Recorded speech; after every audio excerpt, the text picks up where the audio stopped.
we have Aditya Mahapatra from NSM City College. Aditya Mahapatra from NSM City College. We have Anirudh Mahapatra from BJP Autonomous. Anirudh Mahapatra.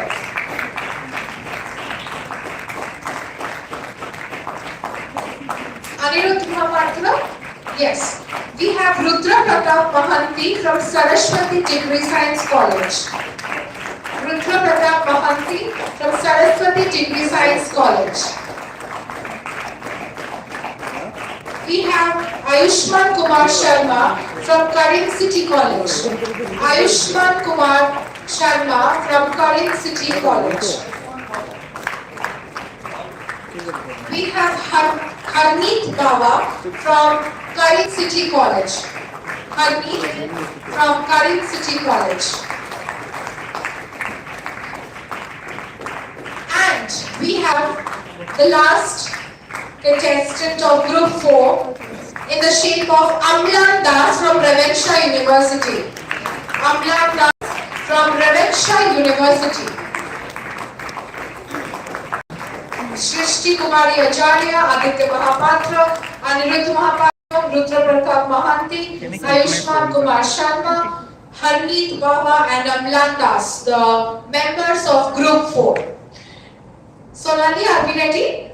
Okay. Can I ask our AO, Mr. Hrudananda Pradhan sir, to please pick a chit and let's start the group discussion. All the material of your life because they are the shortest routes to God. Wow, what a topic. Okay.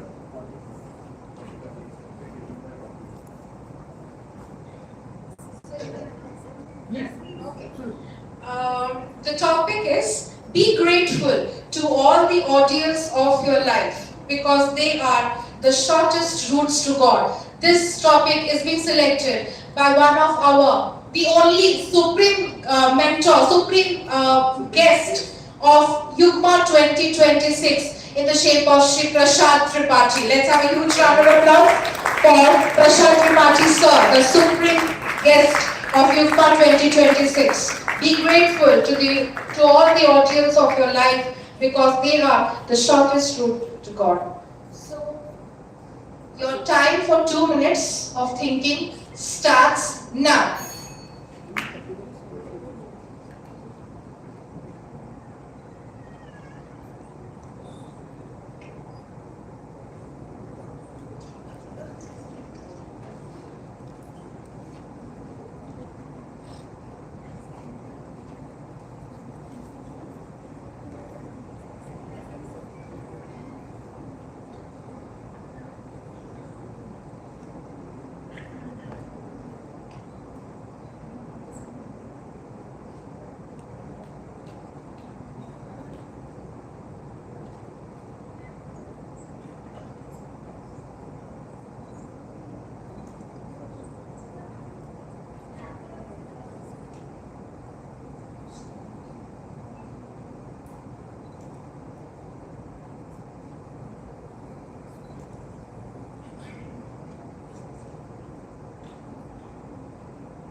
afternoon, Julie, and teachers, and my dear fellow participants.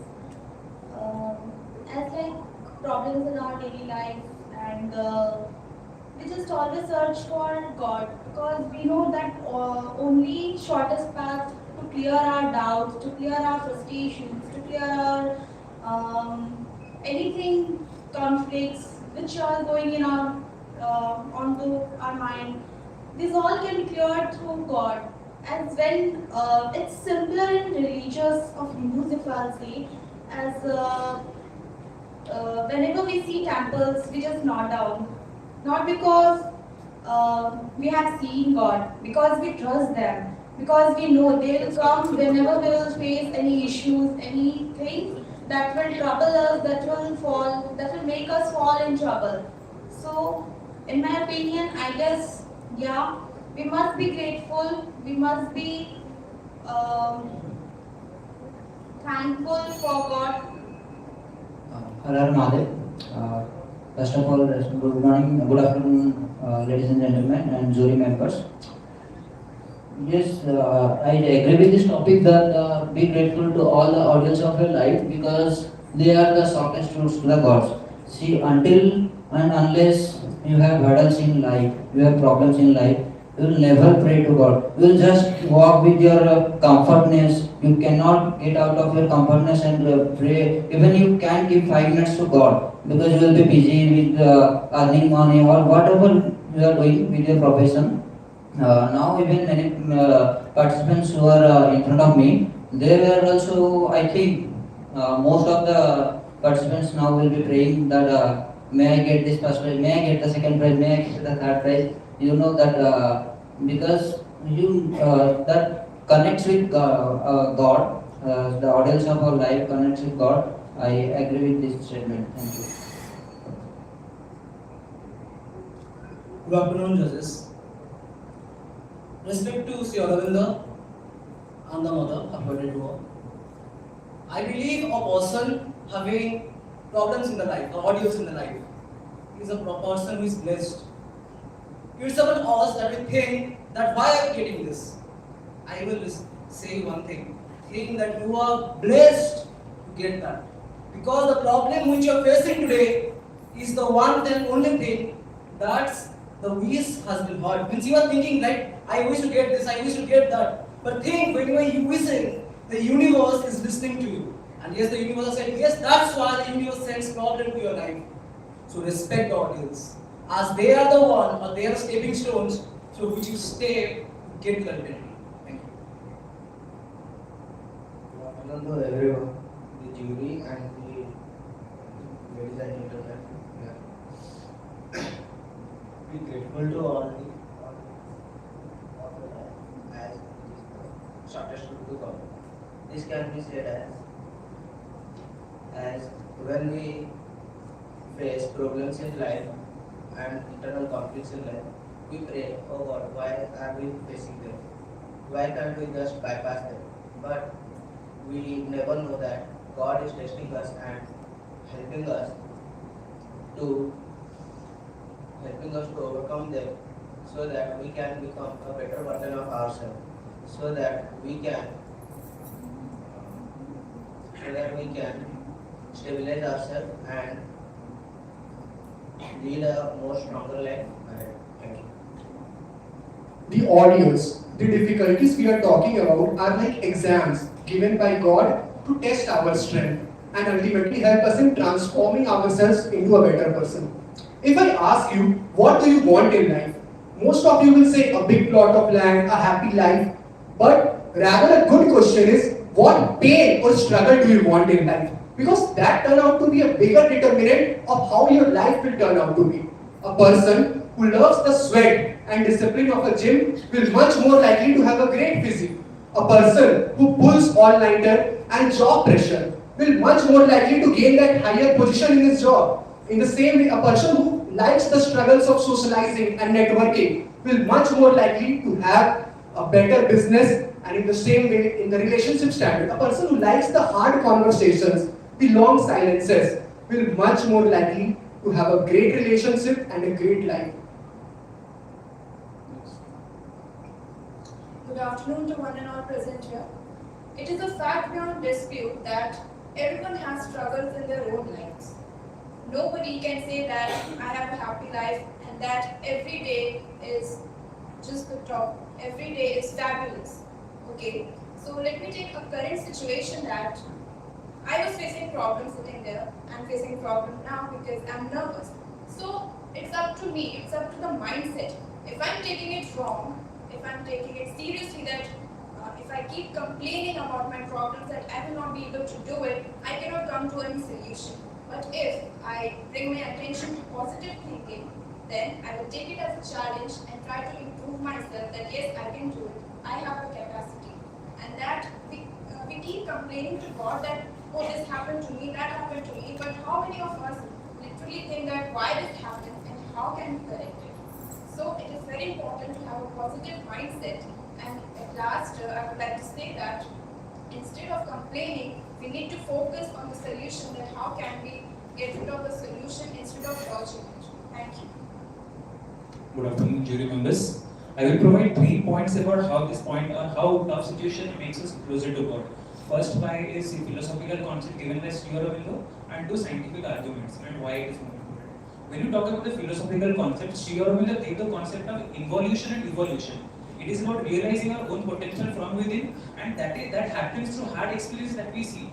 The scientific point of this being that hard experiences, tough situations develops the prefrontal cortex and the amygdala of our brain. And a person who has a developed prefrontal cortex is more humble, is more vinayam as Hansan says. It is more humble, and humbleness is a quality that makes us closer to God. Humbleness, forgiveness is what makes us closer to God, and forgiveness is quality of God because God forgives us in at the most unkindest places. Also, another scientific argument is that there is a vagus nerve in our spinal system. It is connected to the brain. It is not only connected to the brain, it is also connected to our gut and our heart. Why is that? Because a broken heart and an empty stomach makes person realize the toughest situation, makes us grateful to God. Manage a transitional way, said by Sir. Now, if he says, that means we need to manage one. We need to focus on a point. Where the mother said that positivity is a rule. Means he gave the direction to walk, and the mother gave us the path to how we can go through and achieve it. But it's on you how you can walk through it. If you are walking through something, that means we are going to face the ordeals. And if we are facing the ordeals, then we need to know that yes, our path is very rightfully going. Even I know everyone here might be thinking we are all sitting. See, the reality is we all are sitting because our frequencies match somehow. Believe in it, we all are speakers, right? We all have done something in our life, or maybe somewhere to some extent of life, our thoughts are very, very similar. Your parents' thoughts are similar, everyone's thoughts are similar in some point of view. That's why the destiny chose us to be here. Because maybe in some part of life we have faced the same problems. I feel that in life, things come in pair. If there is light, there is darkness, and if there is devil, there is divine too. Similarly, if there are problems in your life, there are solutions too. So instead of rooting around, we need to focus and to concentrate our mind to find the way where we can solve the problem. And yes. The higher the mountains, the steeper the side. Most of the time, the ordeals or the difficulties we are talking about here are not difficulties at all. They are difficulties of our mind that we have created. Let's take an example of our modern world. The modern world, the definition of success is the yardstick of your money, of your power, of the materialistic pleasures. But instead, if we take that, if we change our mindset from materialistic pleasures to the spiritual world, that will not be a problem at all. Because for a yogic, the amount of money he has in his bank account doesn't matter to him at all. That is not an ordeal to him at all. See, unless you are hunger, you will never search for your food. So likewise, when you don't have audience or problems or challenges in your life, you will never search for God or never search for solutions. See, I am not saying that God is the only solution, but He is a person who will show you the path to the solution. So actually, I am practicing Reiki. I am giving my real life example. I have been like the person you are watching today. Me, I am not the person. I am just the opposite. Before I think it was before 2 years. was just the opposite. I when I was moving with friends and having lots of fun. Instead of study, only except studies, I do everything. But Reiki changed me in my life. That it showed me path. Likewise, because I have problems in my life, I search for solution. So until and unless you have problems and audience in your life, never search for solution. All the students study in the same class. Have you ever thought why someone goes to top and someone struggles? It's only the mindset. As a student and a teacher, like recently if I'll say that, it's an example, on 17th of this month there was CBSE board exam in maths, and as a teacher, I teach my student, he takes basic maths. So he was so demotivated that he said like before on 16th, he said that I cannot study and he's feeling entirely pressurized. So my point of motivation to him was that yachts, you must be knowing yachts or bulls, the foremost pressurized of the Lamborghini tag. What they say is that when a storm comes, the horses run away from it. But the bull or the yak runs towards it. The faster you will get to the problems, the faster you will reach your solutions. Think, a lot of people have the problem, right? But what if you have the solution? Yes, if you have the solution, you are going to get ahead in a very short point of time. But that hassle you need to take. I would like to point out one thing, that why people complain about the audience of life. It is the fear. Fear of being judged, fear of self-doubt, fear of procrastination, and fear of failure. So it is up to you. As I said before, you need to change your mindset, because you cannot control the situations, you cannot control the surroundings, but you can definitely control how you think and how you face challenges, and that how you make challenges look easy. God gives us Sometimes toughest the aim, battles. sometimes your aim can feel like an ordeal if you truly don't understand it. For example, the mother mentioned that our ultimate aim, our ultimate attitude should be towards connecting with the divine, towards not be chasing happiness or career, but to ultimately discover the divine and manifest it into oneself. So how we can do it? First, we have to go through the steps. First, we have to become the conscious of ourselves. We have to be conscious of our reactions. We have to be conscious of our impulses, how we react to certain situations. And those can be hard, because self-reflection can be hard, because sometimes we do not want to see ourselves in the mirror. That can feel like a very big hillside, because we do not want to accept ourselves. Even while going through a process of self-discovery, feeling of acceptance can feel like a big ordeal, but if we have a clear aim in our mind that yes, I have to go through the spiritual side, away from the materialistic pleasures or attachment, that will not be an ordeal for yourself. So if you look at the Indian schools of philosophy, both the Dvaita and Advaita, they talk about connecting the self with the spiritual self. We have to understand that this connection between the supreme self and our self has to be only possible through tough situations. If we go through situations like that, then the connection between the Atman and the Brahman can happen. Second point is that God gives the toughest battles to its most bravest soldiers. Only tough times make tough men, and tough men know how to take responsibility. And we talk about Krishna Sada Sahayate. Krishna Sada Sahayate to those only who are brave enough to take responsibility and brave enough to face the tough times. See, I go with the co-participant number 5. Until and unless your attitude will decide your altitude. Until and unless you will, like he said, you are not brave, you are not prepared. You should be prepared for problems, not for comfort or materialistic thing. If until and unless you are prepared for a problem, when it will come suddenly, you will be surprised. So I go with him. Self-acceptance.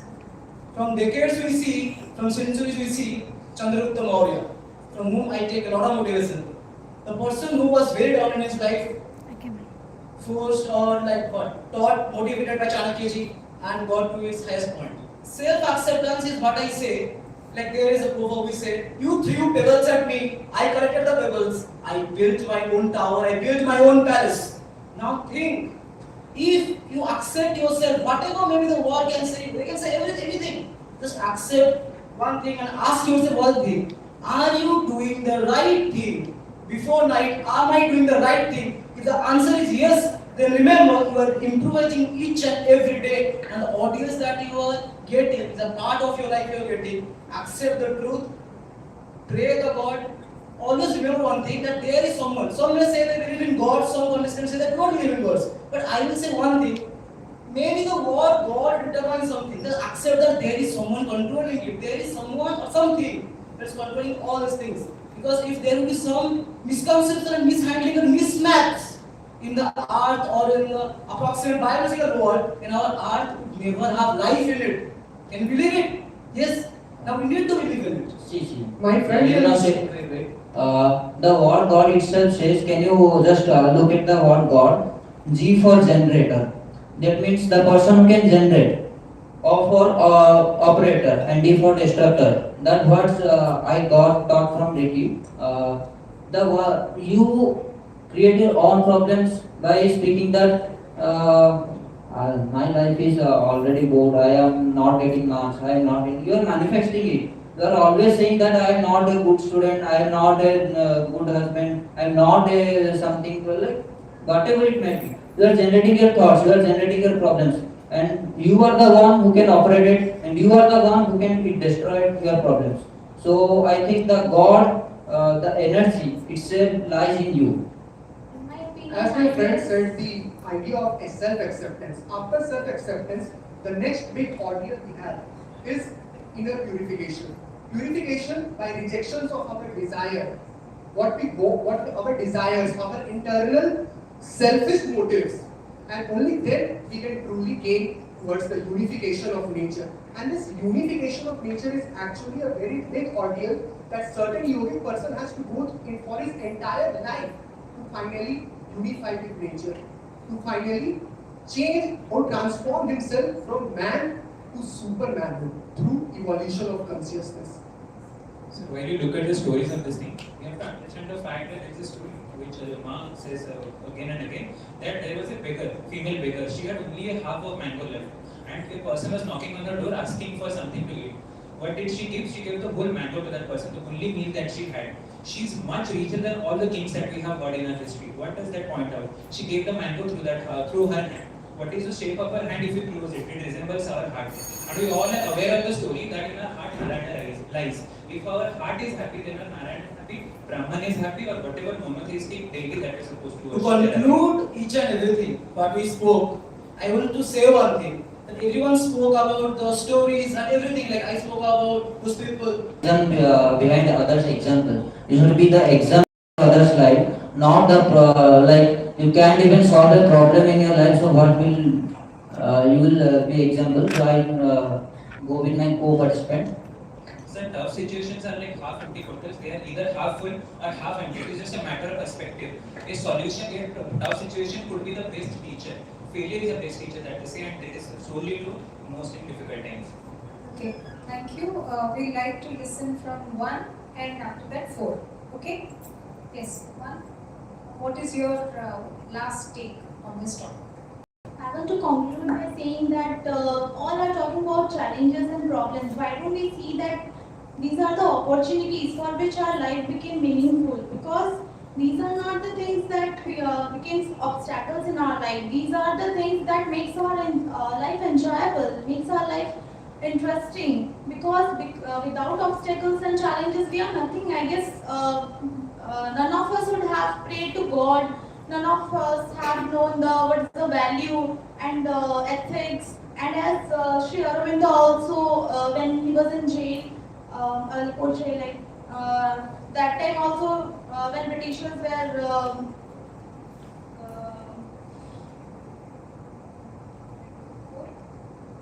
We must be grateful to our audience. That means we must accept all our challenges as opportunities and work on them so we can be better at them.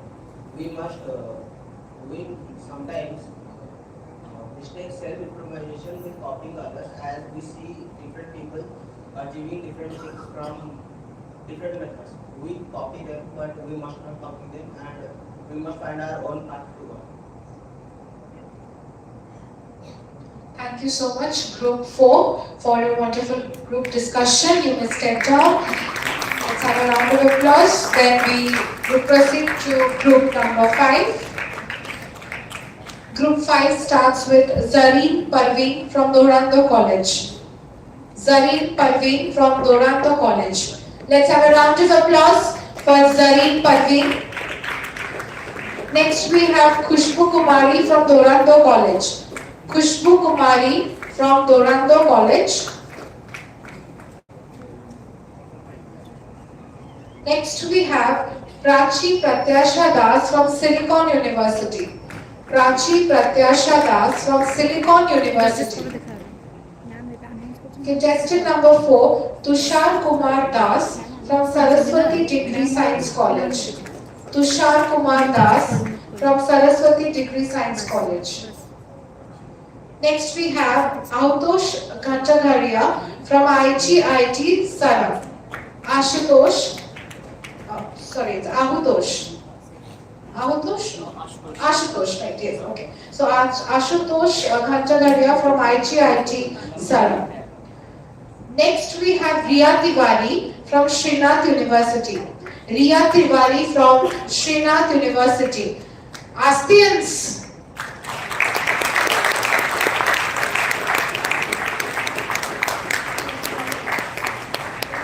Riya Tiwari from Srinath University. We have Chanda Kumari from Srinath University.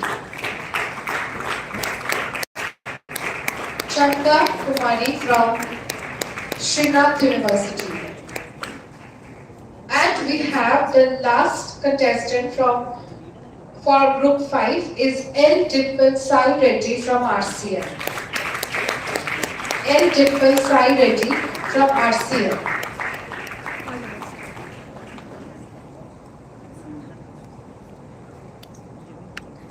Let's have a round of applause. Now I would request Sonali to come forward and Deepan sir, please do the needful. Deepan sir.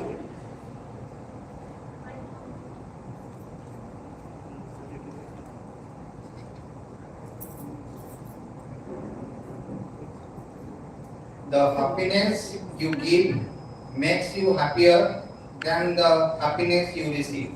Wow, what a wonderful topic. May I get the topic, Sonali?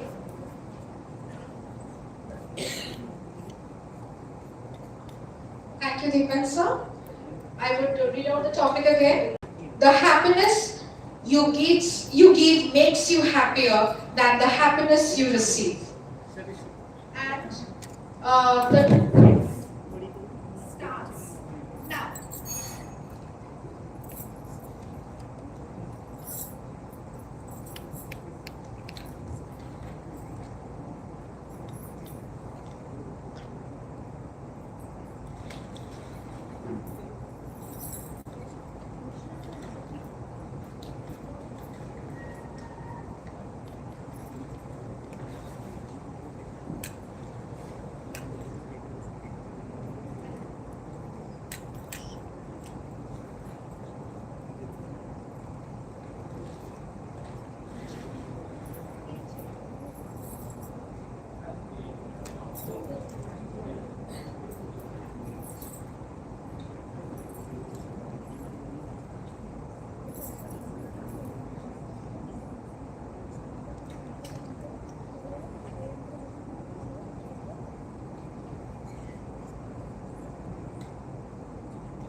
Hello.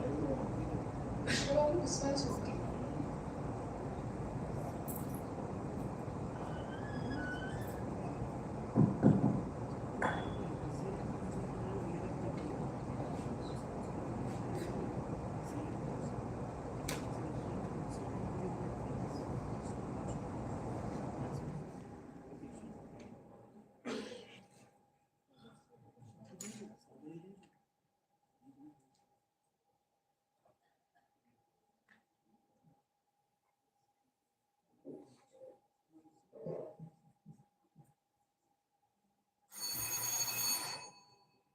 Good morning, respected judges, teachers, and my dear friends.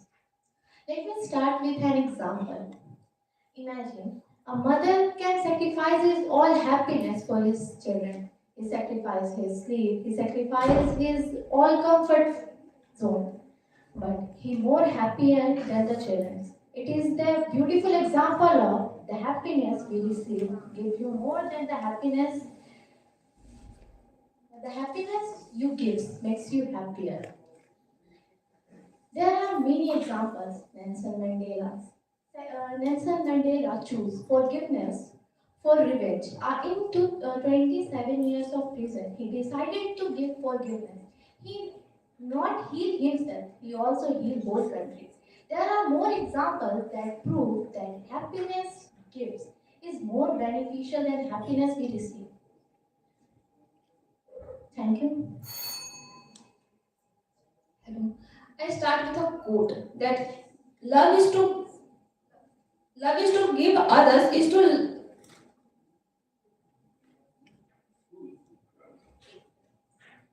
give love to others to love is curious. To love to God is to love is curious and otherwise it is a partial love. It's me. You want to make someone happy. It's to make you feel useful, meaningful. When it is science call it dopamine. Philosophy call it is compassion. And society's call is service. But truth is clear that when we give something to someone, we feel less empathy from inside. It's mean we can take many examples like mothers giving his children. Mother is more happiest than the children. Teacher teach student, but when a student pass in his exam, the teacher is more happy than the student. When we give something to someone, we think we are something to give to someone, that we have something that the love, the kindness, the awareness we can give, we can change. We have a purpose that why God gives us on earth. When we feel happier, we thank you so much.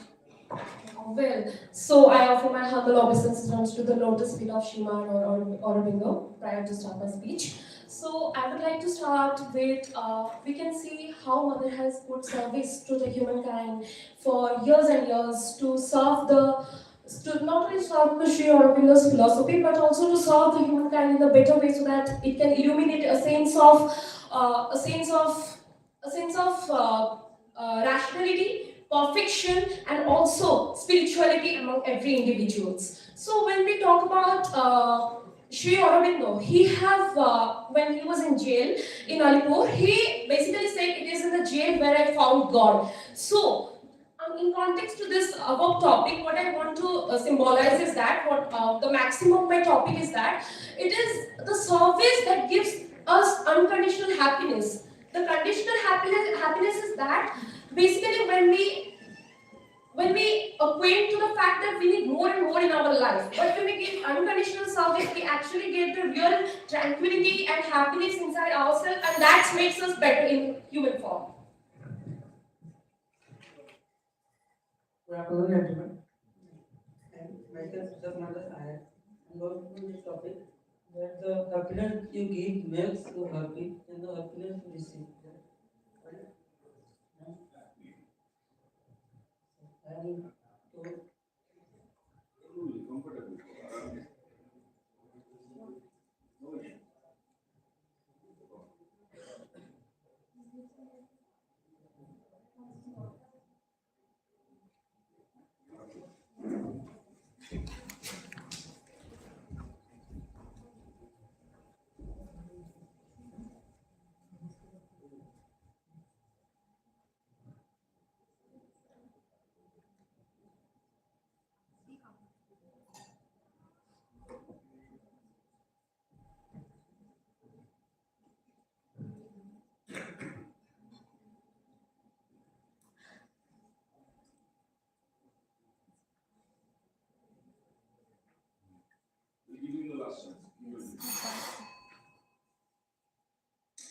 Good afternoon.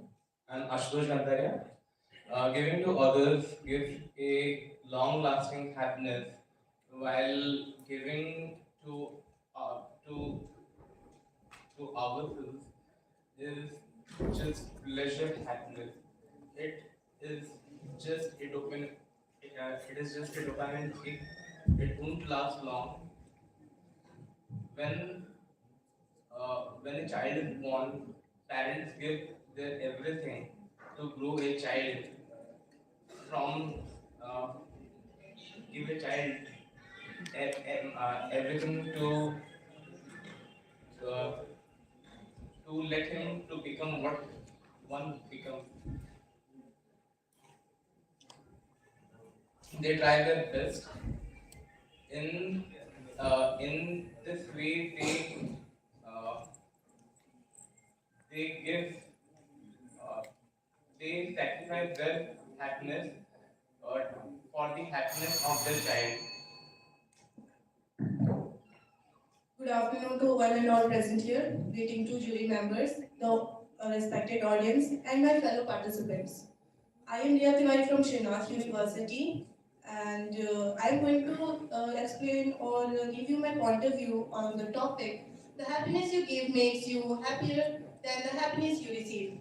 As the saying says, that the more you empty your cup, the fuller you feel in depth of your heart. Which means unconditional love, unconditional happiness is more than the conditional happiness. Conditional happiness is subjected to something, any situation, any object, which might end with time. But unconditional happiness, which you receive from others, is long-lasting, purposeful, and impactful. Thank you. Good afternoon, one and all present here. I am Chandra Kumari from Srinath University. As the topic given, the happiness you give makes you happier than the happiness you receive. As the Sri Aurobindo and the Mother Mira Alfaisa said, that as the Sri Aurobindo and Mother Mira Alfaisa said, the real happiness is to share it, not to store it. The real joy when we help when we help someone else, our soul become happy.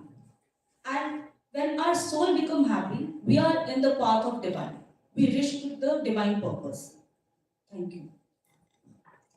Radhe Radhe everyone I would like to start with a very beautiful quotation in Hindi किसी के दुख में दुखी होना धर्म है परंतु किसी के सुख में सुखी होना परम धर्म है let me recite a small story Sudama he did not have anything in the worst poorest terrible of conditions but still out of love out of friendship he provided chipped rice to Krishna and Krishna took that with utmost happiness. Similarly, Duryodhana invited Krishna for a gala dinner. Krishna rejected, but Vidur offered saag and Vidurani offered kele ka chilka and Shabri the way which we know. So similarly, happiness depends on the person and the mentality. In this world, many of us are not really happy internally. Some facing depression, anxiety, trauma, challenges, provocation, even in our day-to-day life. Just one compliment. You look so beautiful. Why are you sad? You're such a talented kid. Arey, your dress is very nice. A simple compliment has the immense power to make somebody's day. So, happiness is a state of mind. In normal vocabulary, it is happiness. But when spirituality gets combined with happiness, it becomes transcendental bliss. Alright, so when we can see Mother gave us this platform. So Mother gave us this platform to give a service to her on the basis of providing our knowledge over here, what we have learned from her teachings and preachings that they have shared in the society. So I basically, from my perspective, would like to describe in such a way, those are the prophets in front of us that's basically like very attractive to us. It's like energizing me to speak more and evacuate everyone in this room. But the thing is that I really want to speak on the context of what happiness is from the perspective of Mother. Mother perspective was service to the humankind, and service only pays when you do it unconditionally, and that's what. And with that, I would like to also hear from other members in the group. Okay. There are many examples. Whole world teaches to receive marks, to receive opportunities, to receive fame, but no one teaches forgiveness. There are many examples show us My partner said, my teammate says that there is a trophy that we all are getting. But my question is that what will us make happy? Temporary, the trophy makes us feel happy, and we experience and we share our points of view, and we make others feel happy.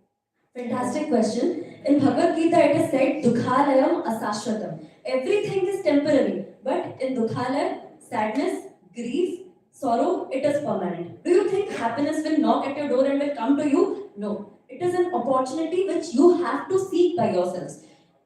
Feel you are feeling very much sad, depressed. Go near the temple, look at the people. Some are physically disabled, some cannot even earn money for themselves, some are begging on the roads, some cannot even afford one time of meal. Still, after that, we Gen Z will think we are the ones who are having the greatest of problems. Knowingly, determiningly, we are getting sad. That's the reason of our biggest problems. Once you feel, I have things, if I want, I can make myself happy. And why just individuality? If we are happy, then let's spread it.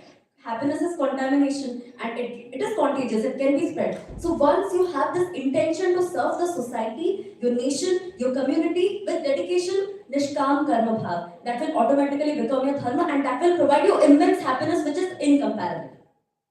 Here we're talking about the spirituality, divine, and God. But real devotion is not surrendering in front of God in temple. The real devotion is surrendering yourself in front of God creation, like human beings. Then, as the Sri Aurobindo says, true love divine is to love with all beings. Means if we are happy, we are internally calm and we have kindness, the peace, then we should spread our happiness, kind awareness to others. That when we do something good for others, we are happy, and when we are happy and the others are happy, then the others are happy with us. We That's make us very more than happier than the we give someone to this. Thank you. Okay, so added to that, what ma'am just said about service to God, service to human is service to mankind is service to God itself. So, on the basis of that, I would just like to add also in Bhagavad Gita, Shri Krishna said, if you cannot worship the one who are actually the preachers preaching the subjectives of mind, then what is the meaning of doing worship to me? That kind of worship is not being, it's like not taken by me. That kind of worship is not acceptable to me. So worshipping the one who preaches the philosophy of one ideology is what makes us think that we are in the perfect field to understand by surrenderance. Sorry for interrupt you. Our topic is happiness. Yeah, that's what I said. Then, first of all, when we give someone something, we make more happy than we receive. Because giving is touch our heart, but receiving is only in our temporary in our face. That's the reason Kabir Das ji says दुख में सुमिरन सब करे सुख में करे ना कोई और जो सुख में सुमिरन करे तो दुख काहे को होए. In our life, if anything great happens, we give entire credit to ourselves. I did it. But if anything bad happens, we directly blame to God. Thakurji, why with me? Why only me? So, simply without complaining or playing the victim card, we should take liability, accountability and responsibility for our own actions. Giving others happiness also gives us happiness, while receiving happiness depends on others. Also, Okay, I'll start. As you said, the happiness you give other. I said earlier that when we help other or someone else, he become happy. And when he happy, my soul become happy. And when my soul become happy, I am in the path of divine. I am in the path to reach the God. Or for that, we didn't need to worship God. If someone bless me for my own work or action, that give me the happiness. That become makes me happier. Okay, let me give some example. When we give some chocolates for our children, the children become more happy, but more happy children, and we are more happy, feel happier than the children because we receive the happiness. Have you all ever heard about Shadripu? Happiness can come to us, but the problem lies in us. Kam, Krodh, Lobh, Moha, Mad, Matsarya. In case if somebody is getting a prize, that person is happy, but the other competitors might be, why did he get that? It is not good.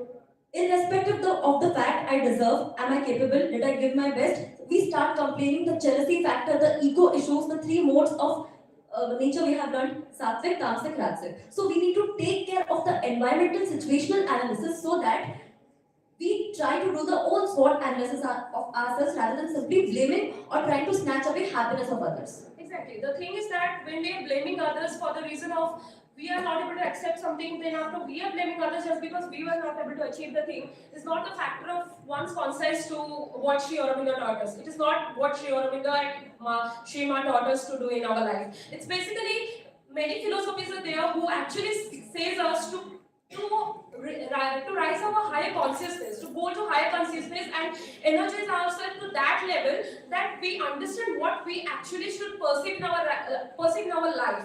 And what makes us do that is that silence. Mother said, when you are very tired in life, take a back in your life, stay quiet, and understand what you want to do in your life, and then come back with a better formula to achieve it. So that is what gives us happiness when we understand ourselves and try to amplify it in others' life.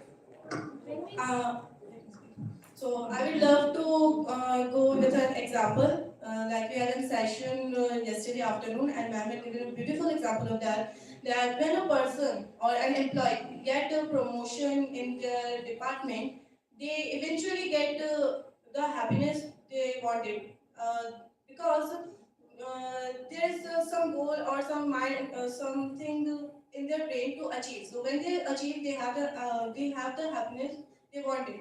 But I would love to have a question here that how long that will happiness will go? It was long lasting, as I said before, that it is subjected to something, some condition. And when the same person is imply or implement their or give their knowledge or promotion of getting to the position they get to the other fellow employees or their juniors, and when they see others implementing their ideas to get ahead or to get ahead in life to achieve something that will give the promoted or the senior who have given the ideas of promotion more happiness than they had while their promotion. So as everybody was saying that happiness is not in receiving, not happiness is not something which will come to you. Happiness is a mentality. Mentality, which means how we perceive the situation come to our lives. When anything good happens to us, we start complimenting and giving compliments or the compliments to ourselves only and taking for granted everything else. When we share in society, we can all become happy and we can progress collectively. Have we ever heard? We are always looking towards, let's get inspiration from the divine, all glories to the divine. But the divine itself, in our philosophy, it is said, Satchidananda Rupaya Vishvotpatyadi Hetave. When the Creator Himself is Satchit Anand, then why are we not following the same principles? We know.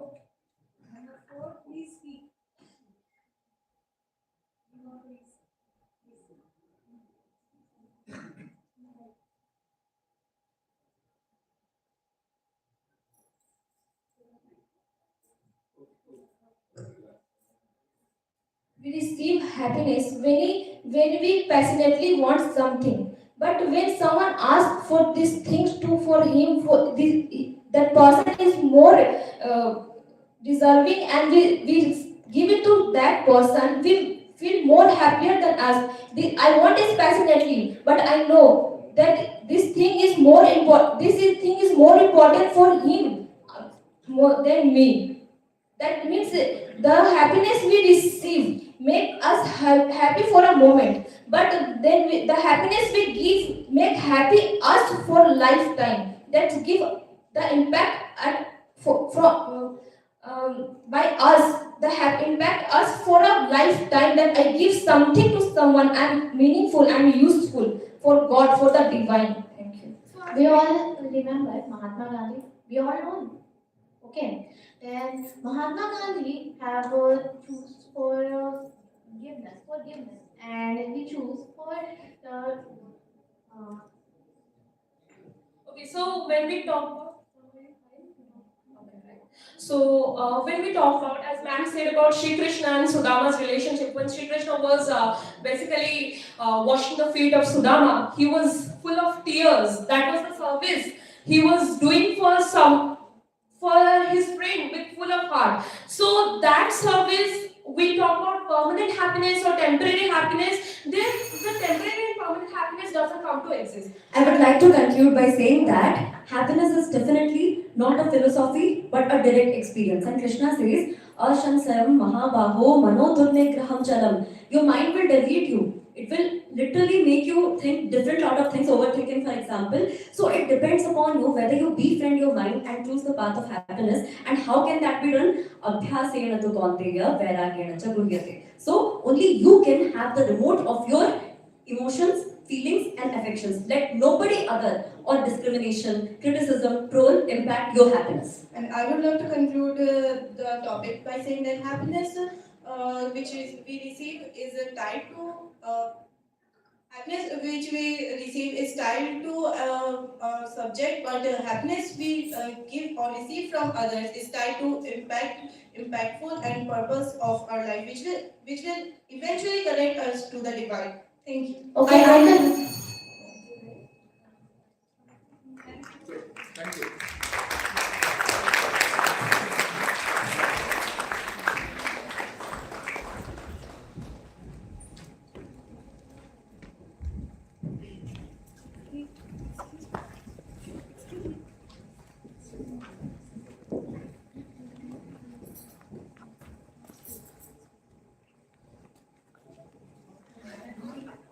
Good afternoon, everybody. With the permission of esteemed jury members, I am here to make a special announcement. Yes, Group 5 students did their best, tried their best to the best of their abilities. Let's see what happens next. However, boys and girls, ladies and gentlemen, as you know, this is the 10th edition of Yugma, the National Oratory Contest. We organize this National Oratory Contest year after year by the blessings of the Divine Mother and by the blessings of our superiors and by the best wishes of many people across the country, many institutions as well. One such institution who used to oblige the entire Yugma team here at Asta School of Management is none other than the newest trust from Server Balaswamy. And I am very happy to inform all of you that we are honored to have the gracious presence of Dr. Prafulya Kumar Sethi from newest trust Server Balaswamy. Dr. Sethi is coming to the stage. Please, sir, please be on the stage. Please be on the stage. And I request our esteemed Dean Academic Affairs, Professor Manoj Naik, to come and greet. I request Dr. Manoj Naik to greet Dr. Prafulya Kumar Sethi from newest trust Server Balaswamy for his kind patronage in organizing this 10th edition of Yugma, the National Oratory Contest. At the same time, I would also like to request Mrs. Jambavati Das to be on the stage. Madam, please be on the stage. So, next, you can be on the stage, not this. So, where is your clapping? Mrs. Jambavati Das from University, I request my co-coordinator, Professor Ananya Swami, to come forward and greet Mrs. Jambavati Das with a flower bouquet as a token of love, respect, appreciation, and gratitude. Thank you so much. Thank you so much, Papa. Thank you so much.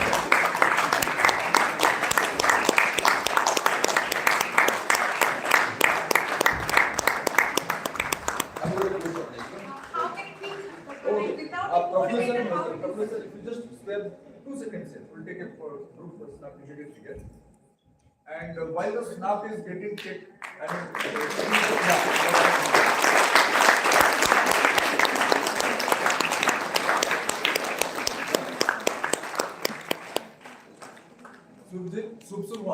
Thank you. Thank you. So thank you, Dr. Sechi, and thank you, Mrs. Jambavati. Thank you so much. Please. volunteers, please. Now we are ready for the next round of group discussion. For this, I request Professor Anurag Swain to do the next. Please, ma'am.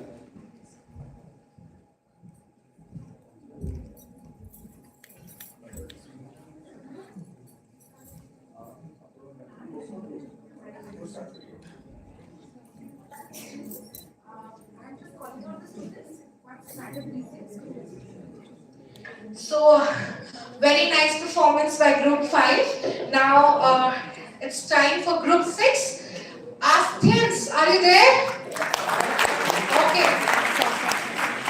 That's how I connect to my students. Well, the Group 6 on this announcement goes like this. The first contestant is Chinmay Raut. Chinmay Charu Hasani Raut from Salipur Autonomous College. Let's have a big round of applause. Then we have Pratima Kumari, Durando College. Pratima Kumari from Durando College. We have Shrabani Grahacharya from NSN City College. Shrabani from NSN City College. Then we have Adyasha from Silicon University. Adyasha from Silicon University. We have Shubham Shaw from Srinath University. Shubham from Srinath University.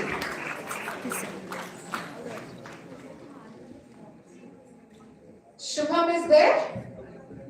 Yes, no? Okay.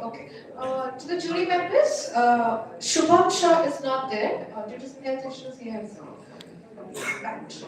However, we have the sixth contestant, Namanpreet Kaur from Srinath University. Namanpreet from Srinath University. Then we have Anusha Jaishwal from Srinath University. Anusha from Srinath University. And then we have Archana from Prabhati Girls Women's College. Prabhati is there.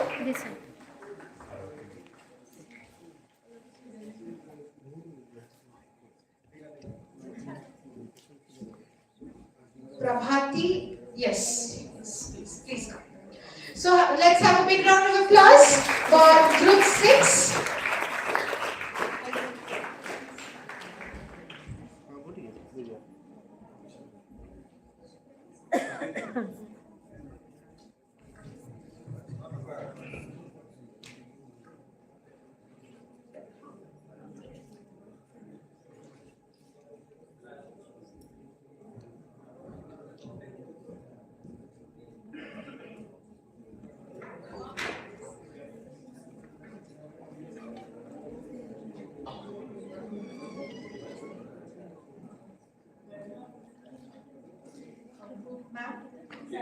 Yeah, the serial number 5. Shubham Shaw from Srinath University.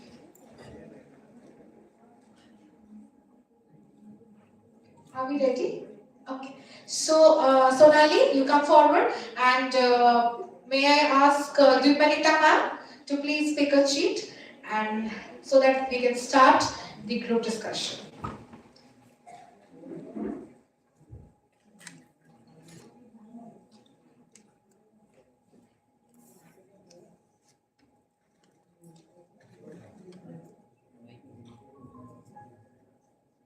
Thank you, ma'am. The topic is not to judge anyone, but oneself is an excellent rule. Okay, what a wonderful topic. So, Nali, please give the tip to me so that I can announce it.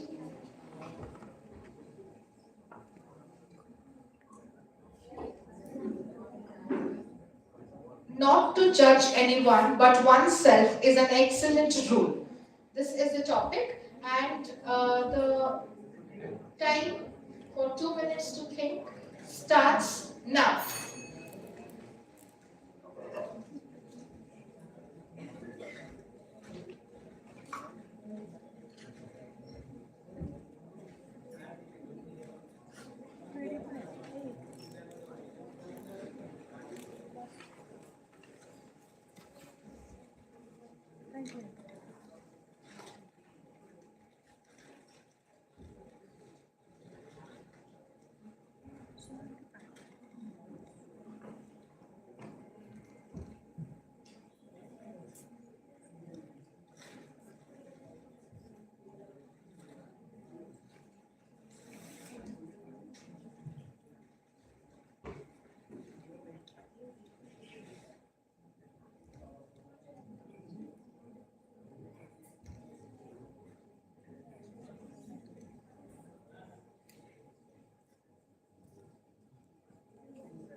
Good afternoon, everyone, respected judges and my friends, dear friends. So the divine mother says that the basis of which we judge people is the reflection, is the mirror of our insecurities. Okay, what we judge on the basis of their looks, basis of their what they wear, what they think, and how they talk, right? And but this is the insecurities which is implanted on our brain.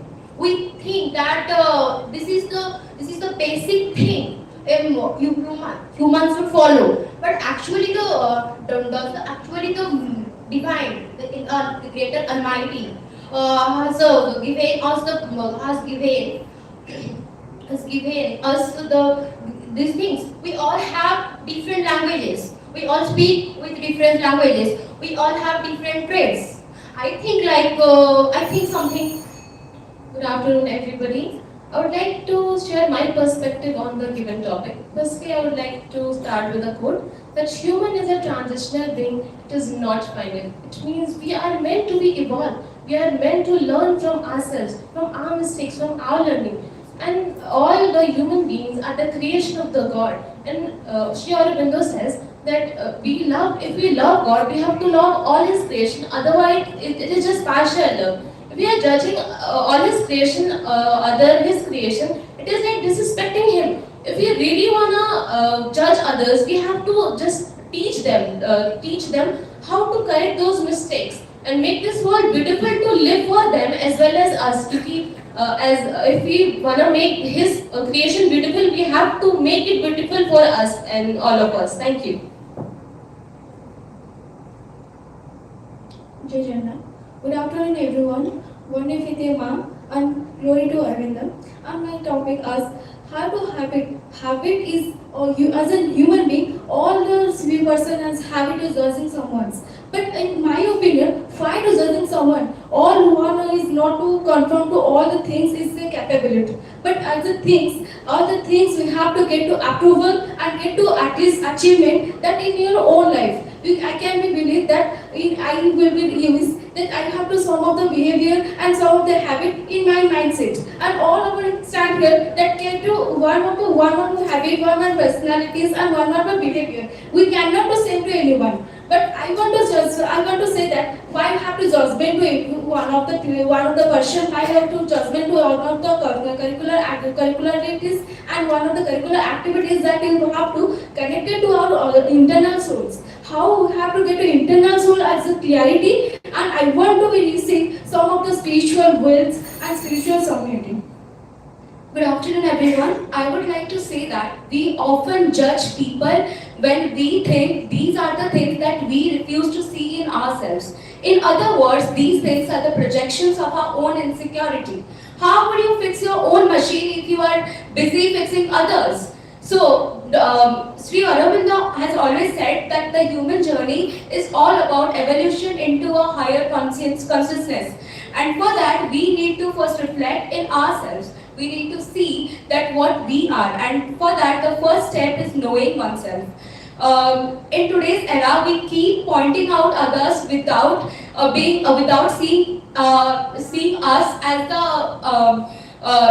we don't see each other as beads tied in a string, which points out to human unity. Our aim should be to lift and uplift everyone for a higher being of the society.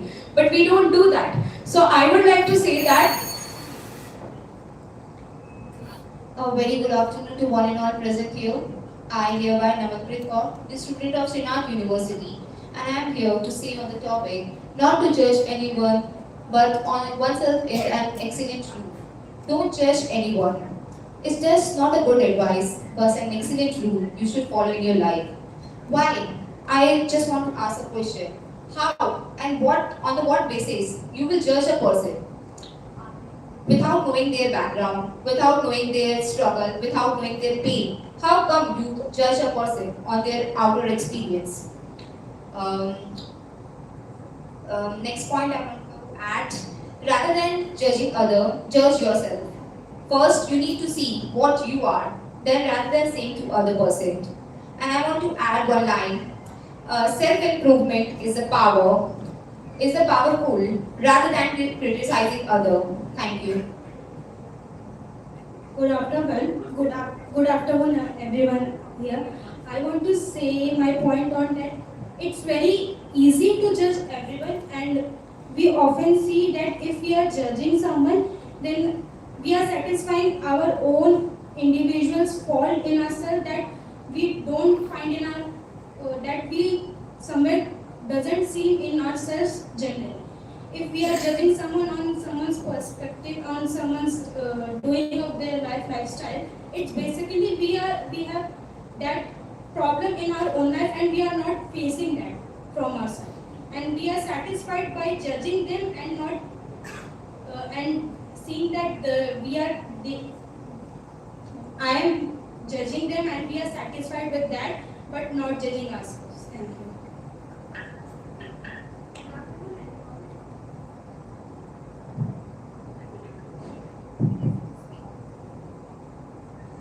Good afternoon, everyone. As the topic says that not to judge anyone but oneself is an excellent rule.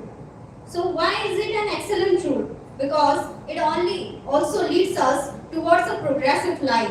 Sri Aurobindo had rightly said that self-criticism leads to higher self-consciousness.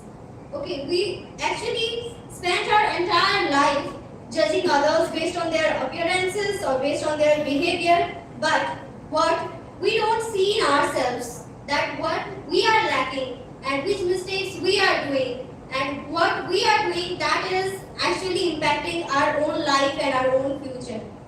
So, before judging others, we should actually look within ourselves as a reflection, as a mirror, so that we can improve ourselves in our life. Thank you. So there is a question I want to ask all of you. How can someone hate How can someone hate the person who loves, whom he loves? Means, how can someone hate the person? I mean, I am hating on somebody, but that person is loving someone else, and I am hating the other person. How can we do that? The divine God created all of us. We all have different traits. We think rationally. We have different thought. We have our brain is processing things. Like I am setting an example. As a biological background, I am thinking, I am seeing things biologically, and from the physics background, the person who is pursuing physics background, he or he will see the things in physics, the quantum physics type, on basis of material, and it's same for other background too. But how can someone judge on the basis of their color, on the basis of how he dresses, without knowing their background? A auto driver who is driving auto, we are saying that how can a person drive a auto? How much he will earn from one day? How his family will earn? We don't know nothing now. We don't know nothing. How can we judge? And how many suicide cases are happening in India just because of judging. Let's say an example. In case of most females, we are saying that this girl is not beautiful, and that this girl is not beautiful. That boy is not handsome. After that, when that person, like she or he, when he reflect like what happens today, and when she reflect that a person commented on my appearance, he or she will feel that maybe I'm lacking something, and that leads to something depression and anxiety, which will lead to end their life. I would like to add, as Aravinda says always, to emphasized the when you have to get to judge to someone, please get to carry and improve your self-employment, place to behavior and character. First of all, when you have to improve your character and as a behavior, then you can to judge to someone. And it's the one of the things one things that when you have the situation as a created, two person as a here, and one person get two possibilities and one person worried. That means one person get two possibilities because he can be mindset and what's the positive things. I cannot to judge to someone, and we cannot to judge to someone because this mindset is your own needs, and every person can do mindset in every circumstances, every faculties should it. Like to add some also pointed to a fact that the ultimate aim of our life should be self-perfection. So instead of judging others, we should judge ourselves. And when we go into the line of self-perfection, the first thing we do is see the world as a mirror. And when we see the world as a mirror, we see what we judge in others, and that reflects upon us, and we get to know about our not only weaknesses but also strengths. So that is how we come to understand that there is a divine element present in not us but also others, and we are all connected through this divine thread of life and death, and we are not separate entities but children of one entity. And this is how we stop judging others. I would like to add more to her thought. She said that we are judging people on the basis of their color, how they are dressing, how they are behaving. Even in this generation, on my experience, actually we do not really speak. I'm from Jharkhand. We do not really speak English as in general. Okay. So there are students who might judge you that you are not good at the language. Okay, at the language or your dressing. If somebody is from the rural area, they judge the people that they do not dress in a certain way, do not speak a certain language, or do not have a dialect or accent as they wanted to have them. On addition, I would like to say all these things, the judging, we are judging people.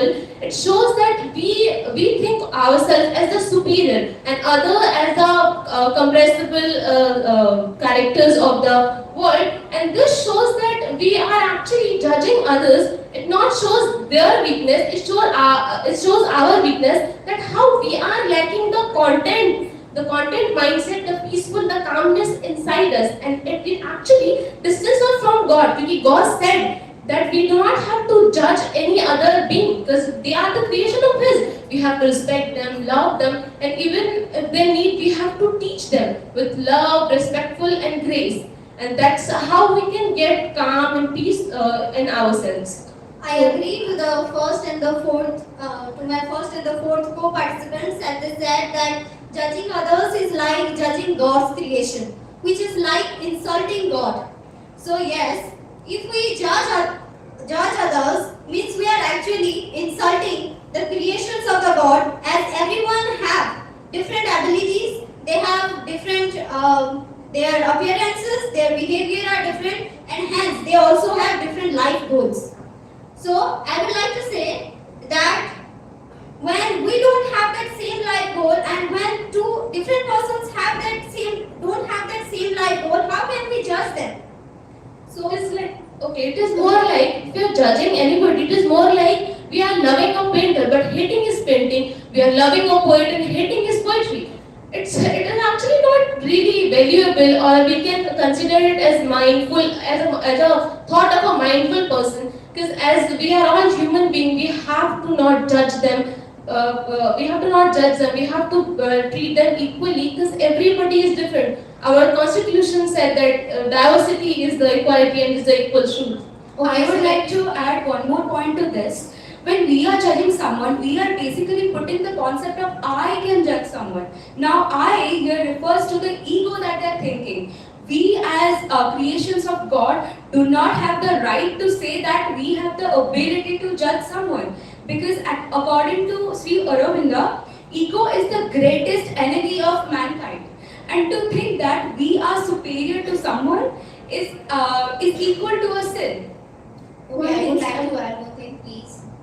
Okay, each and every person sitting over here has some kind of difficulties in their life, but we don't mean that. We cannot see to it. We cannot see their difficulties in their life, but still we are trying to judge them on the basis of their appearance and their language, their color texture, or anything. That will be a wrong for us. In one things I can be add this. Dasuratnakar in Valmiki, one time Dasuratnakar asked a criminal question. After few times, Dasuratnakar asked the spiritual devotees, and he can be wrote the Ramayana. You can be not to judge to someone because time change, personalities change, and you can change everything. So if not to should be judging someone in any questions. In Indian mythology, even the god teaches that we should not judge one another. As I would like to give two examples. First of the Shabari. When Rama visited to him, she waited for him for a long time. When Rama visited him, she actually offered him bear. First she tasted them, then she offered it to God. God didn't judge him that she eated it for that it's offering to me. He was seeing the devotees, the surrender of So there is also a thought. excuse me. He was seeing the devotion of Safi, that how deeply he loves him, how deeply he is connected to him. Second of all, here was I think the zikr of Sudama and Krishna, their friendship. He was really literate. He was related to this poor class of the society, and he doesn't have anything to eat actually. But when he visited to Krishna, Krishna showed the friendship and the nature that people, the bigger self, the one who is not insecure of themselves, they do not judge people, they help, they show respect, that shows that they are the bigger one, they do not have insecurities and nothing else in their lives. So I want to tell that what's the ambition of this program, Yugma 2026. Yugma means we are the youths. We need to normalize some things. We know that people will judge. Somehow whatever you will do, people will judge. You walk, people will judge how you are walking. You know that these are the norms in Indian society when it comes to marriage. This will happen. It will happening in near futures too. But what should we do? As we are the Gen Zs, we should normalize the thing, normalize the term that don't judge anyone. If you are judging someone and the person whom we are judging, she or everybody out there, including me, we should reflect ourselves. We should prioritize ourselves. We should prioritize ourselves over everyone. We should do everything we want to do. As I would like to conclude. So I want to conclude with a topic like example. I want to share with all of you. Don't judge anyone, and the people who always face the judgment. You should be brave for the to you should be brave enough to face the judgment, and you are not alone here. We all are here, and we all are here with you, and we will help you, and we as a Gen Zs, as a youth, will help you normalizing the term judgment, and we will, and I am, and all of my participants and the fellow friends of our, let's make the judgment. Let's don't make the judgment. Don't make the judgment. I mean, judging somebody is normal. Don't normalize the judgment. I would like to conclude by saying that we should always judge ourselves before judging others. I would like to conclude. In Hindi we all said that जब सब करेंगे तब हम करेंगे, but actually जब हम करेंगे तब सब करेंगे is a truth, because actually when we think that लोग क्या कहेंगे, so we think that actually what we are thinking in our mind, we put that in the society's thought. At last, I would. Yes. It actually basically tells us that we should not judge anyone from anyone's perspective, even our perspective or the problems we face in our lives. We should first see within ourselves, find within our soul that what problems lies in ourselves. So the judgment should not be normalized. May I? Thank you, ma'am. Thank you. Thank you, Group 6. Well, the last group discussion. May I now request Avinash Kumar from Durando College. Avinash Kumar.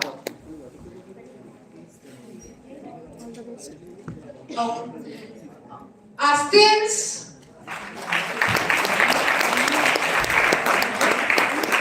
We have, right now I'm telling the group of Group 7, the names of Group 7, Avinash Kumar. Then we have Tino Tenda Magama from C.V. Raman Global University.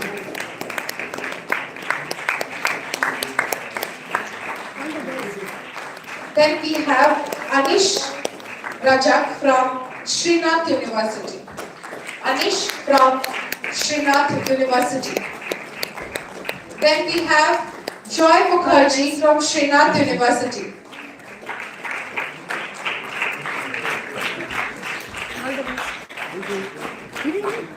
Then we have Shashank Rakshit from Symbiosis Institute of Technology.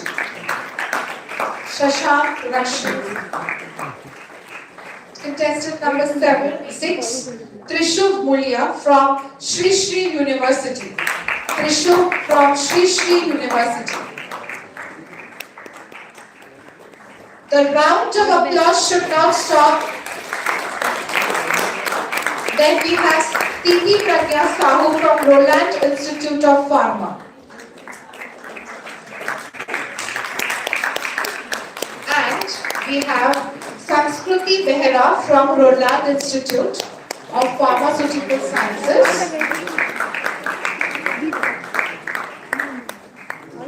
Let's have a big round of applause for Group 7. And now may I request Sonali to come forward and ask our Associate Dean, Training and Placement, Professor Sanmarat, to pick a sheet. And sir, you can announce the topic.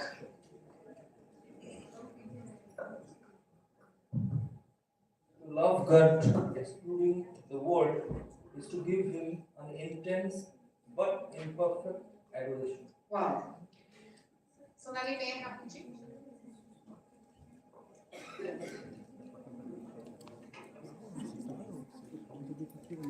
Okay. The topic is to love God. Excluding the world is to give Him an intense but imperfect adoration. And to think for 2 minutes, your time starts now.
A very warm greetings to all of you, respected jury members.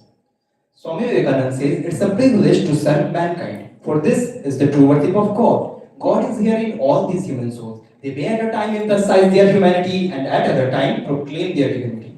The concept of Niskamakarma is also mentioned by Lord Sri Krishna in Bhagavad Gita.